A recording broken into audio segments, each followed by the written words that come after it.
think we are rolling. I'm trying something new today with the head mount, and I hope it turns out good. But yeah, we're in the Supra, and I've got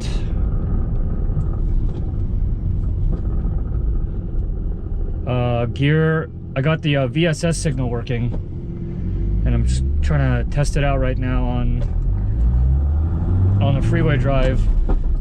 Basically, when I got the car, the ECU was not getting the vehicle speed sensor signal, and I didn't really know why, so I kind of just ignored it since there were other more important things to get going. But I finally got time to dive into the ECU a little bit and figure out what was going on. So basically, the turbo chassis have the VSS going from the transmission to the speedometer, and then the speedometer sends it to the odometer, and then the odometer finally sends it to the ECU. And the ECU harness that I had was expecting a wire that was coming from the odometer to be in a certain place on the body harness, on a certain connector, but it just wasn't there. The NA chassis, so this car started life out as an NA, and now it has a TJZ GTE from a VVTi from an Aristo. But anyways, the wire going from the odometer to the ECU is not there, and instead there's another wire that goes straight from they call it the combination meter in the electrical wiring diagram. It goes straight to the ECU. So luckily that was in the same harness connector, so all I had to do was find where that wire is and reroute or repin the connector. So that turned out to be fairly straightforward, and now I don't know if you can tell, but the all sorts of stuff is going to be able to work now.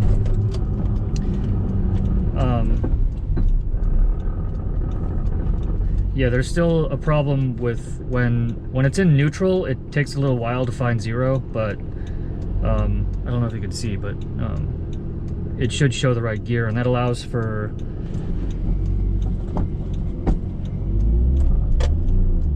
boost by gear. Damn, dude, this transmission is really notchy when it's cold. It allows for boost by gear and a bunch of other stuff. So yeah, right now it says it's a 2, which it is. 3. So yeah, I think the thresholds in the gear calculation need to be adjusted just a little bit, but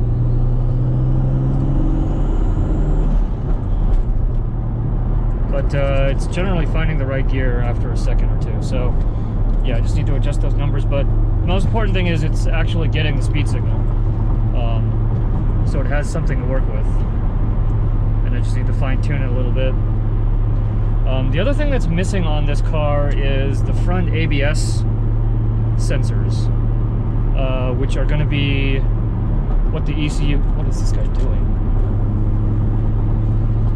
Which is going to be required for the vehicle, or the wheel speed sensors, and that allows for things like traction control and other things related to the amount of slip that the car detects and allows and all that stuff. So I've got a pair of SC300 ABS sensors coming.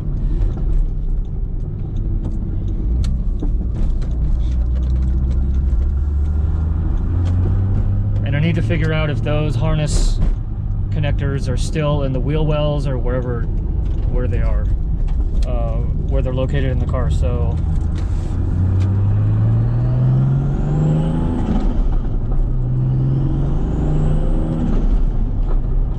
once those show up and I get the work done that the fabricator is scheduled for, I'm going to be looking into that to figure out where. Jeez, people are driving crazy today.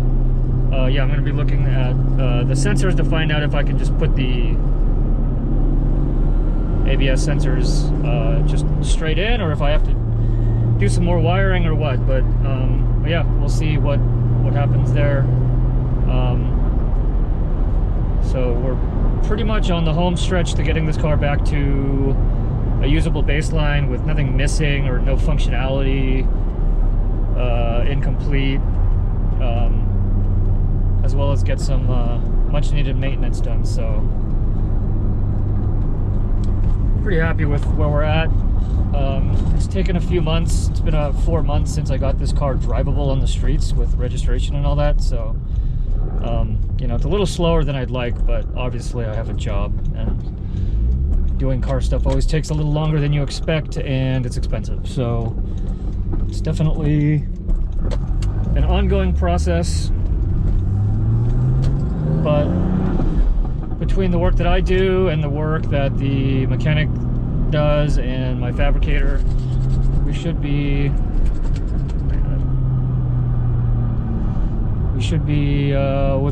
within sight of the end, at least for the baseline stuff that needs to be done on the car.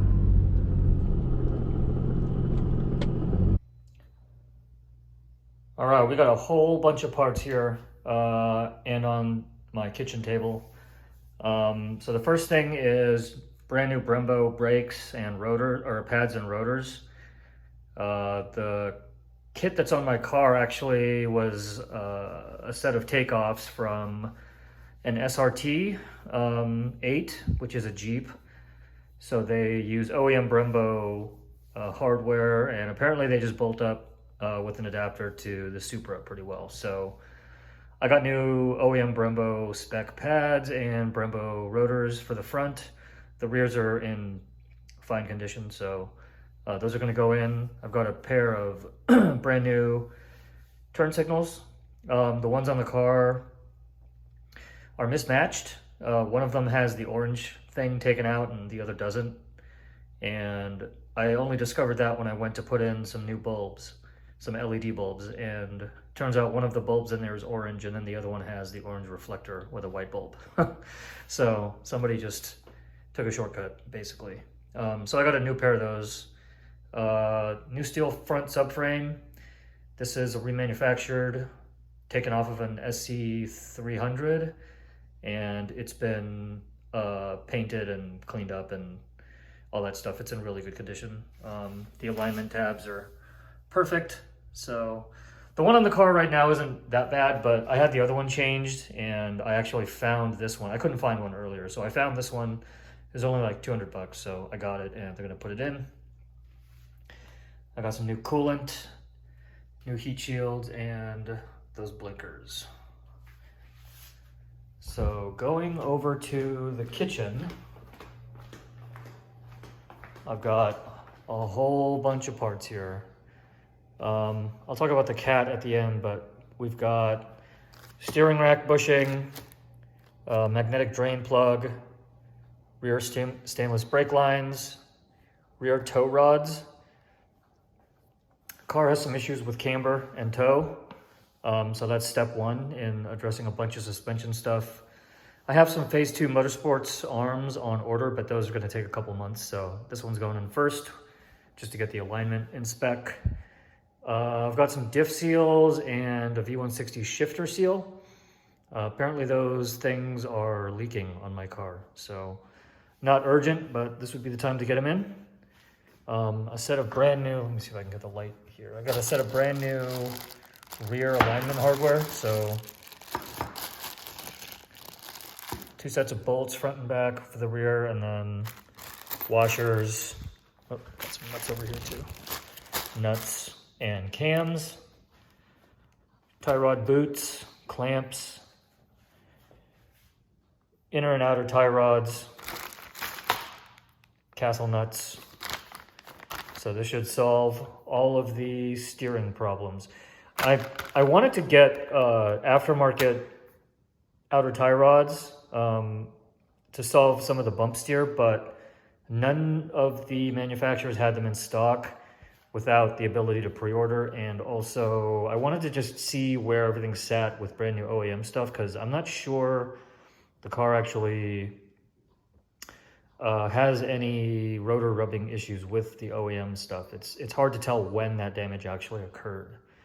So yeah, the idea is to get everything back to OEM spec, and then these are really easy to change to aftermarket once we get an idea for what is actually happening on the car. But I'm pretty excited for all these little things. You know, this is the kind of stuff that owners who are not as, let's say, detail oriented or who just don't care will do. But to me, this stuff is really important because like literally changes how the car feels when you drive it. So, and also like prevents a bunch of stuff like premature tire wear that just really, really adds up over time. I mean, you know, that can add up to thousands of dollars.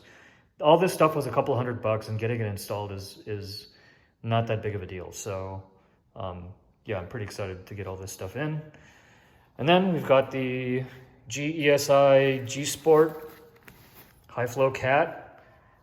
You can see it's got a nice spiral wound pattern in there. This is a 3-inch in and out with a 4.5-inch body.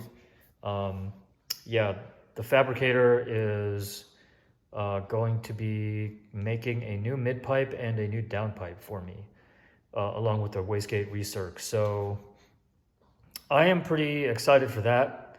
That is the big item on the car. That's the only really big item that needed to be done on the car, and it really doesn't need it.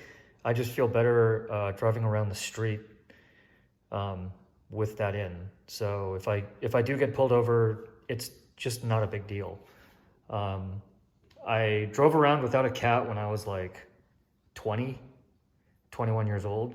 Well, from like 18 to 24 or something like that. And you know, I was I was a lot younger. I didn't mind the smell, and you know, the cops never really hassled me about it, but I just didn't like the fact that I was just driving around in a super illegal setup. And you know, when you're 20, it doesn't really matter. It probably has no bearing on your life. But when I'm 40 now, and I just can't deal with the smell because it stinks and it gets into the car, and then you smell it like for hours and hours afterwards because it just sticks to your clothes and like gets up into your sinuses and all that stuff. So once that goes on, I will be a much happier camper. And then it shouldn't affect the power. I mean, they say that this supports up to 800 horsepower. So, you know, I don't know if I believe the 800 number, but my car doesn't make anywhere near that. So we'll see how it goes on. I don't think I will need a new tune since this doesn't increase the amount of air going through the car. If anything, it decreases a tiny amount. So we'll see how it goes. I'm going to monitor my my AFRs and all that stuff, and exhaust temperatures and all that stuff. So we'll see how that goes. But yeah, this is a whole lot of stuff that has been probably, I don't know. This has been like on the to-do list for this car in general for probably a decade or something. And I'm finally getting around to doing all this for this particular car so that I can enjoy it this summer. But anyways, yeah, that's pretty much it. I should have the car back in, I don't know. Well, it's going in on Wednesday. Today's Sunday. So I'm hopeful I'll get it back in a week. So next week at some point, but we'll see. I mean, you know, good shops, sometimes it takes a little longer, but it's always worth it in the end because they do good work and they don't cut corners. All right, have a good one. See you. Bye.